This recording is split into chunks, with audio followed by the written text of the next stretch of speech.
I was watching the news this morning and they started talking about a situation that I just couldn't help but become overwhelmed with the feeling that I was being prepped, that they were laying the groundwork for something that is to come. And what I'm talking about is the headline on the news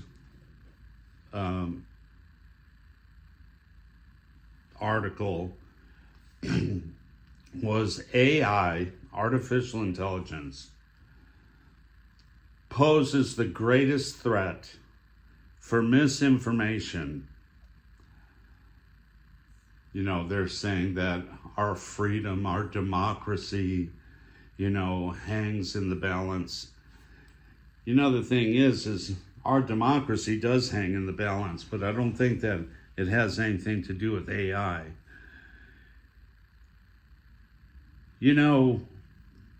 It's been many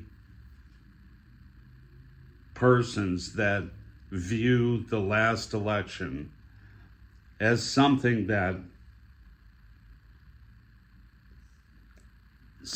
has never taken place in the history of elections in the United States. Never has a candidate gone to bed 20 points behind and come back to win an election. The data says that there's 130 million registered voters in the United States. And Trump got 75 million and Joe Biden got 80 million votes. If you do the math, it just doesn't add up.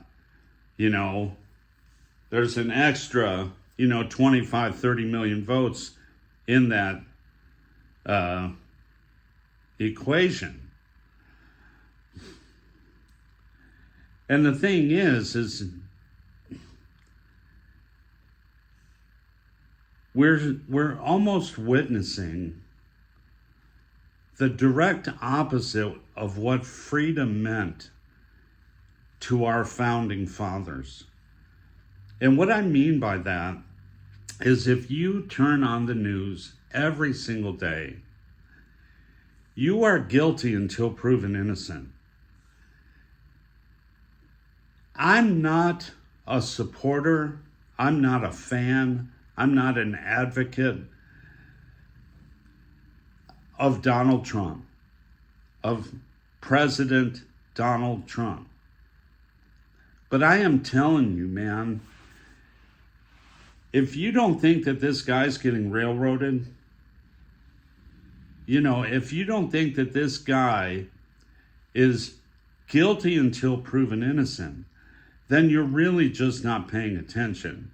And the same with anybody that worked for him, worked under him, unless you were a turncoat, unless you're a Mike Pompeo or Mike Pence.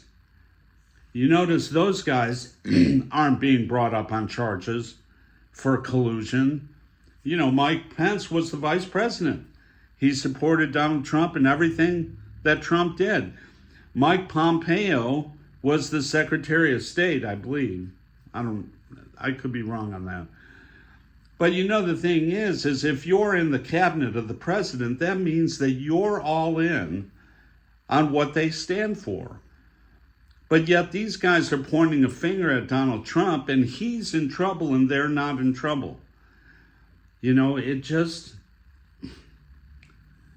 don't know. It worries me. It worries me because what this news segment said was if you post something on social media and it turns out to be what they consider misinformation, the first offense is a $1,000 fine. The third offense is 2 years in jail. 2 years in jail for exercising free speech. The thing is you should be able to say whatever you want, whether it's the truth or a lie.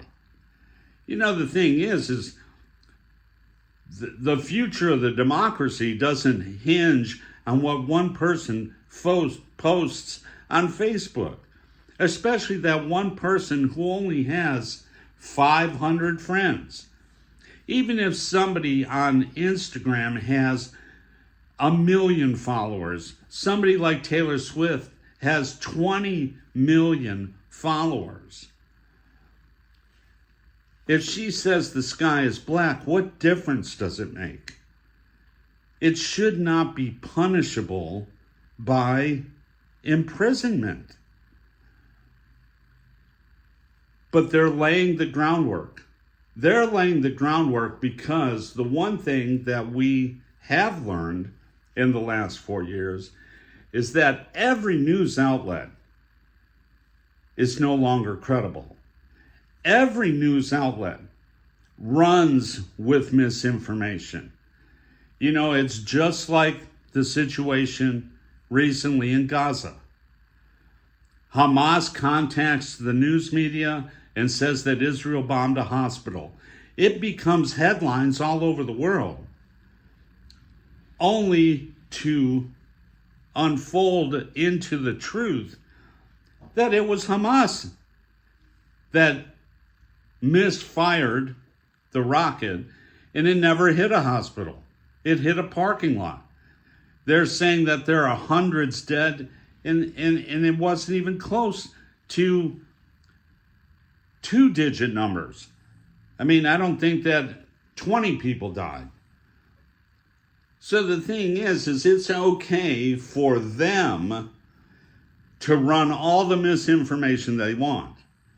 But if you decide to oppose them with your point of view, it can cost you your freedom. And I'm telling you what, man, if this does not have the aroma of communism, I don't know what does. Because you can go to any true communistic society right now, like China. Your viewpoint better stay inside your head. Because if you come out and you talk against the government, there is just no telling. And there is no measure to the amount of heartache that you're going to have to suffer.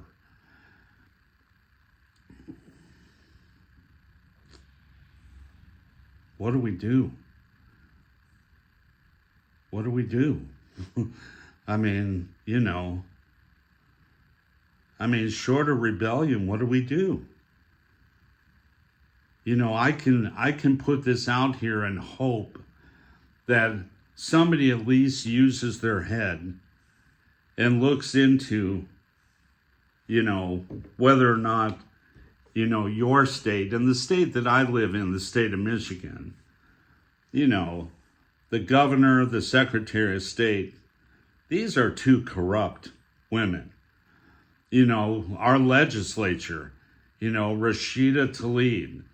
This is an evil, corrupt woman. Even I was having a conversation with a friend of mine. He campaigned for this Republican, John James. And as soon as John James gets in office, he starts voting against a conservative government. He voted against Jim Jordan becoming, the House Speaker. And Jim Jordan was a very conservative voice in the House. I'm hoping this guy that they did elect is just as conservative. But come on. As soon as you get in, you drink the Kool-Aid and you're ready to go to bat for the wrong side of history.